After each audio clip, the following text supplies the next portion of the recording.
everyone, and welcome. This is Ways to Assess and Document Your Child's Learning. I have with me today Judy, Lisa, and Amber, and I'm so happy they're here. They're going to give us all their experience, all the advice they can, and a little bit of ideas on how you can assess your child's learning. I would like them to introduce themselves. I'm Stephanie Rose. I'm the Sunlight Community Manager. Judy, welcome. Hey, Steph. I'm Judy Winuk. I am Sunlight's Marketing Sales Manager, which means I have the opportunity to meet many of you, hopefully this year, on a convention floor somewhere across the US. I'm also a retired homeschool mom and now have a second generation of Sunlighters coming up through our family. Very good. Welcome, Lisa. Hi, I'm Lisa. I am a 16-year homeschool mom veteran. My youngest will graduate in about 2 weeks, so I'm about to join the ranks of retired homeschool mom. I do visit with lots of you at conventions around the country, and I'm looking forward to that. Very good. Welcome, Amber. Hi, Stephanie. My name is Amber Severance. I'm also a consultant for Sunlight, and we'll hope to meet some of you at conventions this July and August. I have 5 children in my homeschool. 3 have graduated, 1 college graduate, 2 in college, and I currently have a 10th grader and a 5th grader, just finishing up those 2 years. So again, lots of standardized testing and assessment going on here. Absolutely. Yeah, I really think that as we're talking through this, it's important to assess where your child is periodically, regularly, and also in a bigger picture kind of way. So we're going to talk a little bit about both of those, and it doesn't have to be complicated. Hint, hint, doesn't have to be complicated. So these ladies are going to give us tips and tricks on how to make it as easy and seamless as possible. So let's talk a little bit about the post-year review and or evaluation and how that you can go about that every year. I think it's good to do that every year because you're never going to know how to plan for the coming year if you don't look back. And so when the school year is drawing to a close and all of what's gone on is still fresh in your head, that's a good time to stop and look at what you did with your children. What worked, what didn't work, where does each child struggle, where did each child excel? Think about the non-academic skills they picked up and just kind of do a little inventory.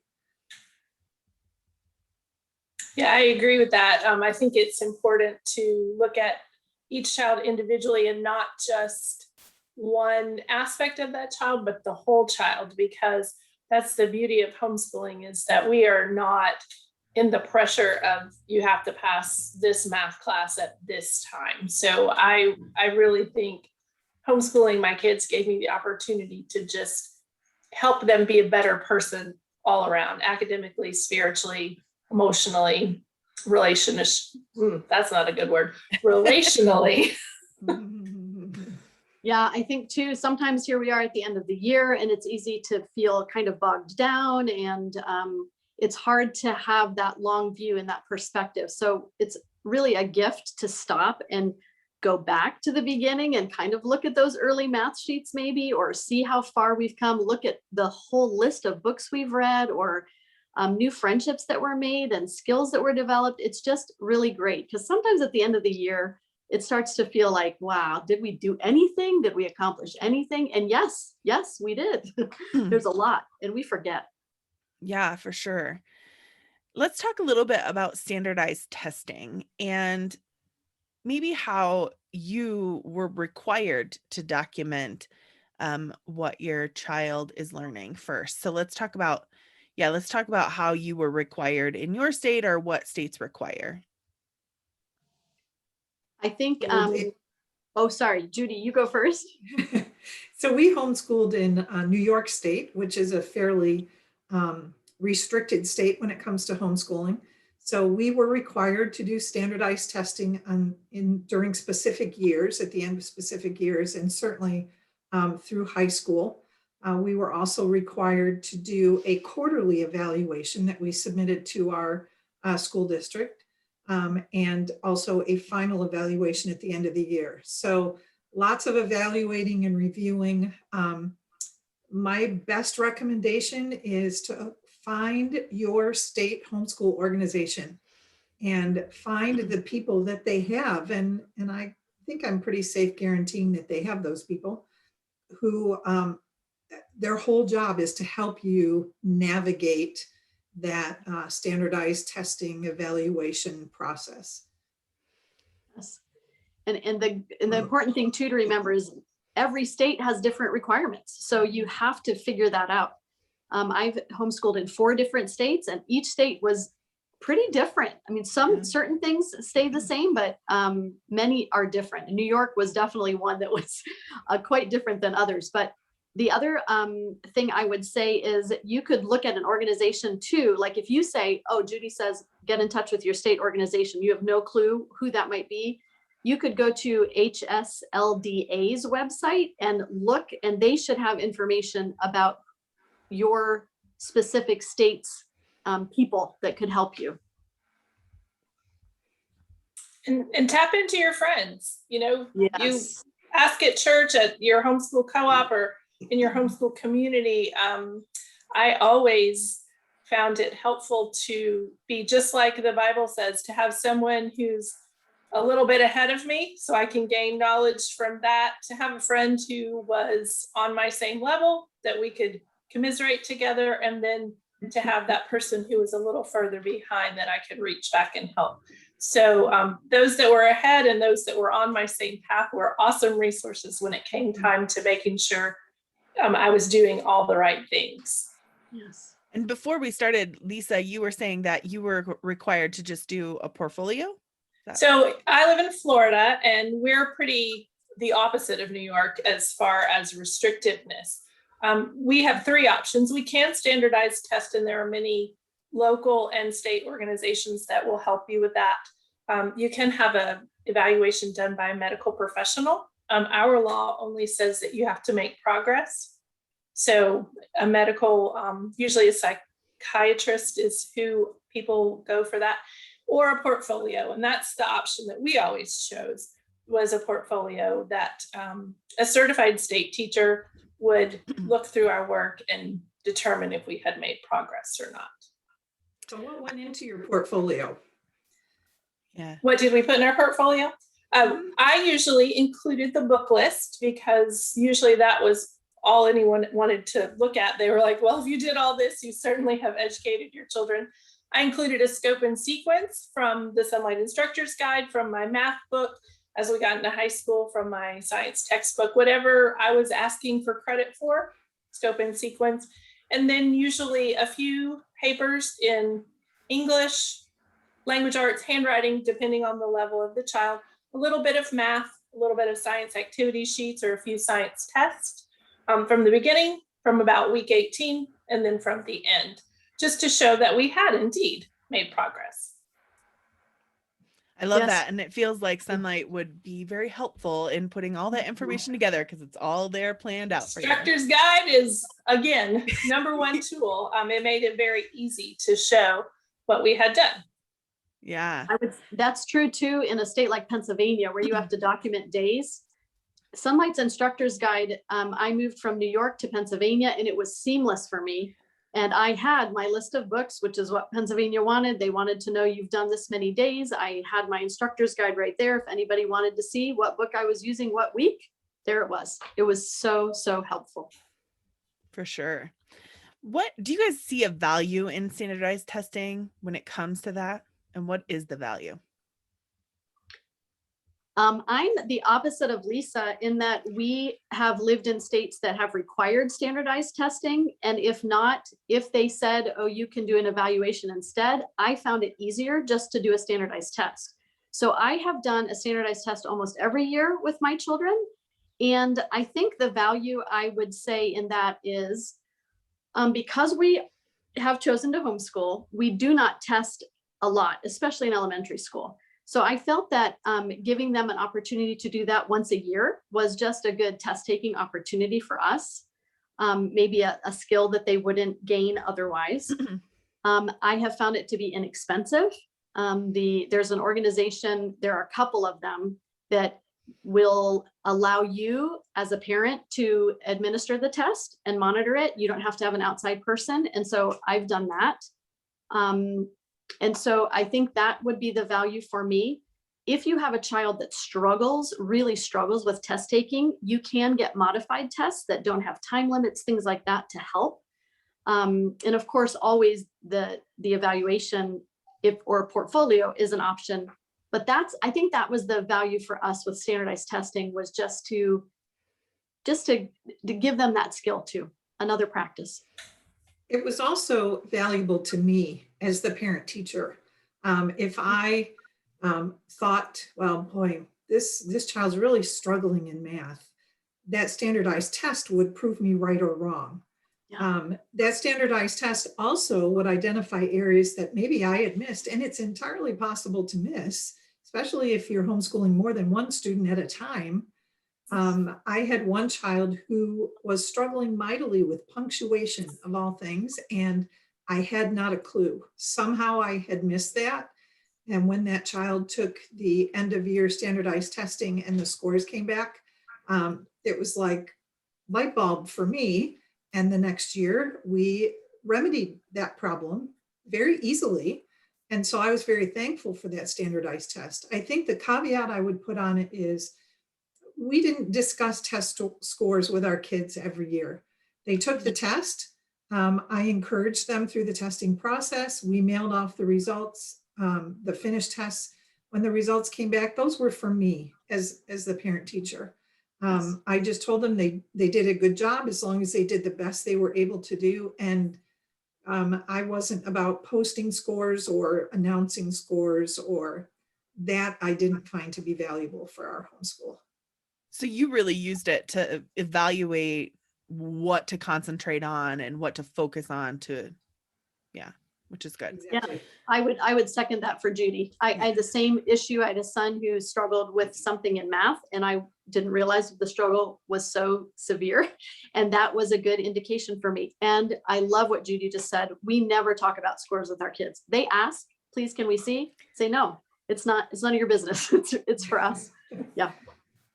Yeah, for sure. What about high school? We have an entire series on high school, but I wanted to address it here too, because most colleges require some sort of standardized testing result at the end of your high school. Although I think that's kind of changing, especially this year. But what do you think? Well, we did sign up with our local school to take the PSAT in 10th grade, just as a introduction for us, because we had not standardized tests, and just to kind of see where we were, what we needed to work on as far as topics to get ready for the SAT. And we did do some practice not for the PSAT, but from our results from the PSAT as we got ready for the SAT. We did do some practice, but that was really all we did. And then we took the SAT as many times as was practical or needed to get what we needed for whatever we were doing. Similar with you two? Sorry. No, it's okay. I was going to say I have some who have done the PSAT and some who have not. And I had two who did SAT during their junior year and one who did it during his senior year. So I just gave away that it was a he. Did it during his senior year. And I kind of evaluated that based on where they were pre-calculus wise. So if they had taken pre-calc, we're taking it junior year, we would go ahead and SAT junior year. And if for him, he took pre-calc his senior year. So I waited till senior year just so he had that beefed up a little bit. I love though, Lisa, taking the PSAT in 10th grade obviously allows you maybe to get into that national merit thing, but also you can take those PSAT scores and upload them to a thing like Khan Academy, and that can give you practice for the SAT based on what you maybe are struggling with. We use the ACT tests for our kids. Part of the reason for doing that was because the schools that they were interested in, we reached out to them and said, do you have a preference, and what scores, are you looking for, and what are you interested in? And for all of them, they mentioned the ACTs as being what they were looking for at that time. So that's why we took them. I have to say that for me personally, I reached out to the colleges that I wanted to attend, and they told me most of them accepted ACT over SAT. So that's what I took.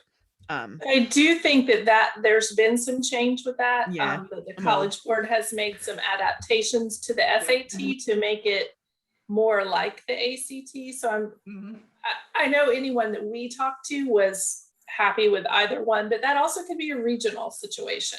Absolutely. That's what I was going to say. Definitely reach out to the colleges that your child is looking at. And I also know a lot of people who took both of them to so they could apply to many colleges. The other thing is practice. I can't tell you how important that practice is for those any standardized testing. It's hard to understand what you're supposed to do. So practice does make you a little bit better there. So yeah, that's right. And it's less about practicing to try to memorize more stuff. Yes. And more about practicing so you have the experience of taking the test. Absolutely. Yeah. Absolutely. You know the stuff. Your child knows the stuff, or maybe you find out they need a little help with punctuation. But it's more about actually getting used to taking that kind of thing. So for those high school kids, definitely. Yeah. I was going to say, we've mentioned this on a previous video, but it bears repeating. Kaplan Test Center website will give you a SAT practice. You can take a practice test, a full-length one, and that can be very helpful. Just the familiarity. Absolutely. Absolutely. So we talked a little bit at the start, I did, about regularly assessing your child. So I want to shift from standardized testing. You might need to do it. You might not need to do it. You might agree with it. You might not agree with it. So let's talk about how you can practically assess your child's learning day by day, specifically with literature-based learning. Well, the thing about literature-based learning is every single day you know what your child is learning. You know what your child knows. You read out loud together and have conversation. Your child reads independently and you have conversation, and they write about what they've read. And so there should not be a day that goes by that you don't know what your child knows. And so as far as with a literature-based curriculum, getting to the end of the school year and thinking, oh, have I got any gaps or holes, and how do I evaluate that? That's a worry that you need not have with a literature-based program. You know what your child knows. Right. And that's the whole point of assessments in a traditional school setting, is so that you can figure out if those children actually learned anything. Because there's no other way. I can't know that with 25 students, but you have 1-on-1 or 5-on-1 or whatever, you depending on how many children, but you can have conversations. How many times have I seen my little guy reading and think he's not reading this? So I just say, hey, what was that story about? What was that chapter about? And he describes the picture, on the 3rd page. And so I know the reading wasn't happening. And so we can read it again and have a conversation about it. So Judy's absolutely right. You know what they know. And just because a child takes a test in a traditional school doesn't mean they actually know anything. They don't have the context, maybe, whatever. They memorized some facts and they got it down. There's still holes there. So, yeah. One of our favorite things, since we mostly kept our kids together, was outside of school with their dad or with whoever, just the conversation that happened naturally that showed that they had an understanding of whatever we had covered because they related it to something in real life, or just expounded on it or wanted to find out more and then reported back. So it was a great way on a daily basis just to say, okay, we're making progress. We're learning. They're understanding. Another thing that you can do is use dinner time, right? Yes. You tell to go around the table. Can you, I'll pick on my kids. Josiah, can you tell dad something you learned today in your history reading? Oh yeah, sure, blah, blah, blah, blah, blah. And Julia, can you tell daddy something you learned in science today?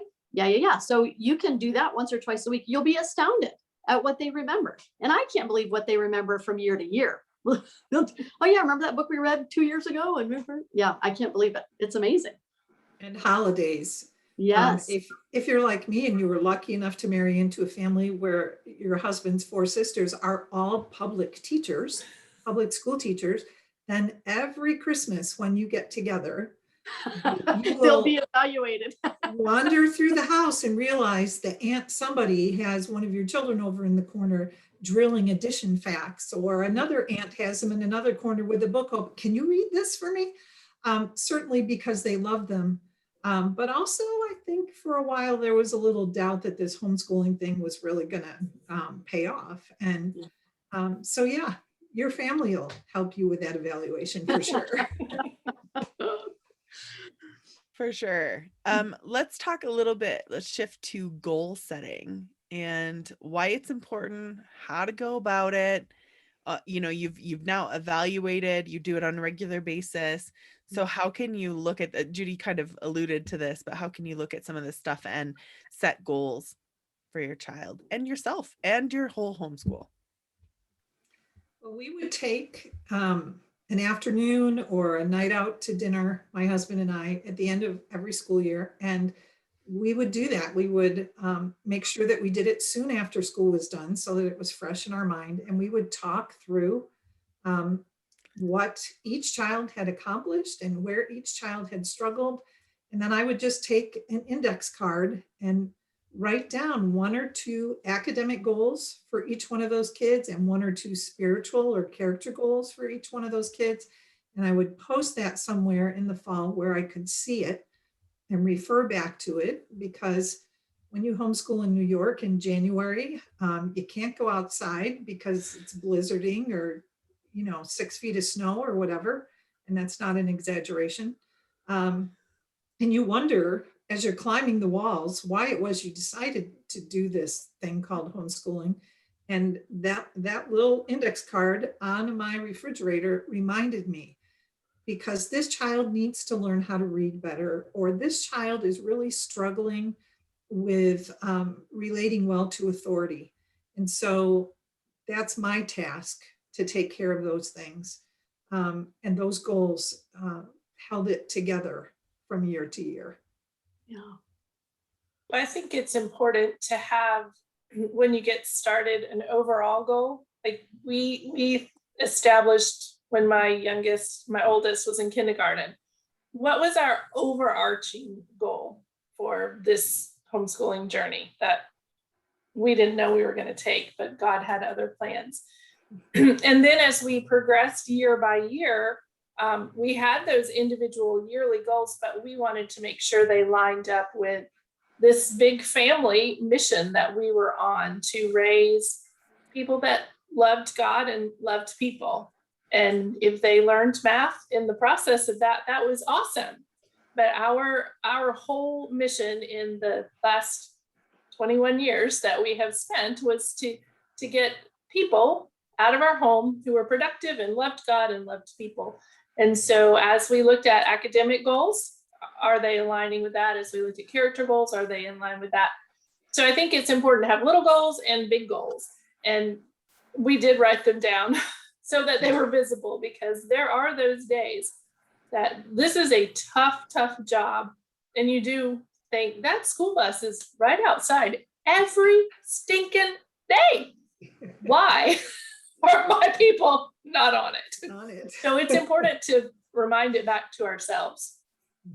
Yeah. And I think it's so, Lisa, I love that you said that, because I've run into some moms recently who've said, everyone that I talk to makes homeschooling sound so beautiful and wonderful and, idyllic. And I said, oh, no, it's not, and I had people say to me, oh, you homeschool because you're so patient. And I think that's probably one of my worst character qualities. I don't feel very patient. And maybe that is why I homeschool, so God can pound it out of me.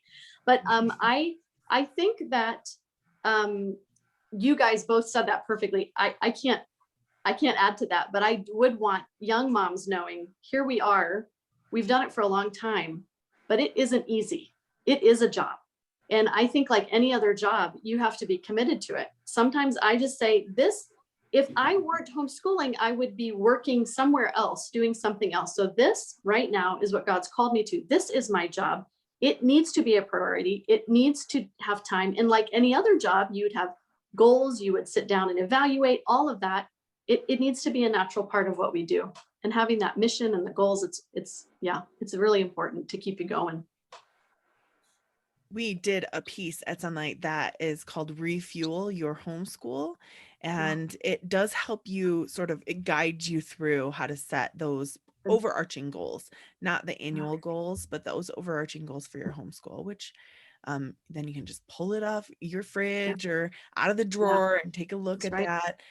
You can help, your kids can help you decorate it. Everyone can be involved. It's a very helpful piece when it comes to goal setting. So yes, you can even put your own goals in there.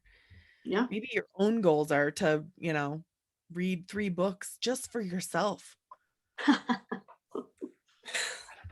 That's I often always have set that goal. goals for what I wanted to get out of the school year. Yes. Whether, like, one year my goal was to get dinner in the crock pot 3 days a week before school started. And that was my goal for September to May or whatever it was.